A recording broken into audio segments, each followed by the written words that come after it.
everything you've heard about monsters, about nightmares, legends whispered around campfires.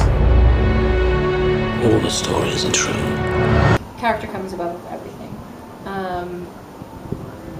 If you are creating a fantasy world, part of the way that you make people suspend their disbelief that this is happening, that, you know, that there's this magic and that, you know, there's vampires and warlocks and all of this crazy stuff happening, is to give them very real characters who feel like real people that you might really know and really be going through the situations. She's different. She's gonna get us all killed. If you don't believe in the characters, then you don't believe in anything else. So I think, you know, I mean, really, I know it's so hard to think of a formula, you know, for what would be a successful book, because if we knew it, every book would be, you know, successful. Half angel, half human, beings of immense power.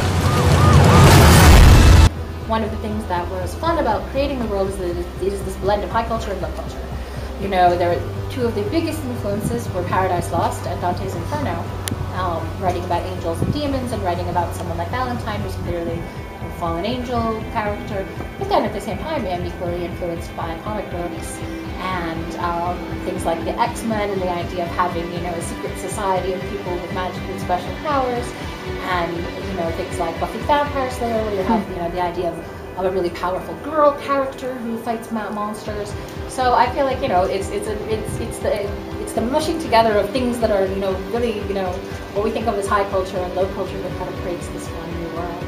What can I see when no one else can? Not a mundane. What's a mundane? Someone from the human world. Well, I'm not a human, then what am I? Is it true that you're working on a series based in LA that's gonna have a Hispanic female lead? There's two female leads. Okay. And one is Hispanic and one is white, but yes. Yes? When would that be happening? It's called The Dark Artifices, and the first book is called Lady Midnight, and I'm going to start working on it as soon as I'm done with City of Heavenly Fire, so it should come out the year after, in 2015. I'm very excited about it, and my Mexican friends have been super helpful to me in creating Christina, who is the Mexican girl lead. Because, you know, I didn't grow up in Mexico City, but she did, so I keep writing them and asking them, you know, so what's cool, you know, tell me about it, how do you get around, your transport, you know, what kind of transportation do you use, and when do you start driving a car, and what kind of music do you like, and what's your favorite restaurants, and what's your favorite clubs, and what's your favorite places to hang out, you know? So, yeah. And they're great, you know, they write me back like these long, you know, kind of, this is what I think Christina would be like, and, you know, they're all a little bit different, but it's really fantastic. And it's helpful. It's so helpful, because, I mean, I'm going to go and spend time in Mexico City to research, but there's nothing that replaces personal experience. So it's great to hear them talk about her and things that I wouldn't have thought of, you know, off the top of my head.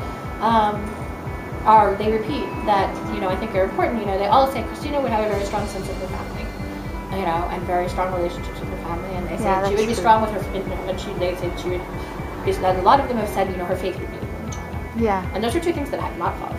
So yeah, I was like, okay, they are so true. Yeah, and I was like, okay, well, these are going to have to be core characteristics of this girl. There are not very many, you know, lead, as we were talking about, protagonists of color in YA fiction, and one of my best friends growing up in LA was a Mexican girl, and we have a huge Mexican population, and I just feel like, well, I really want to do right by her and make her a character that people really love.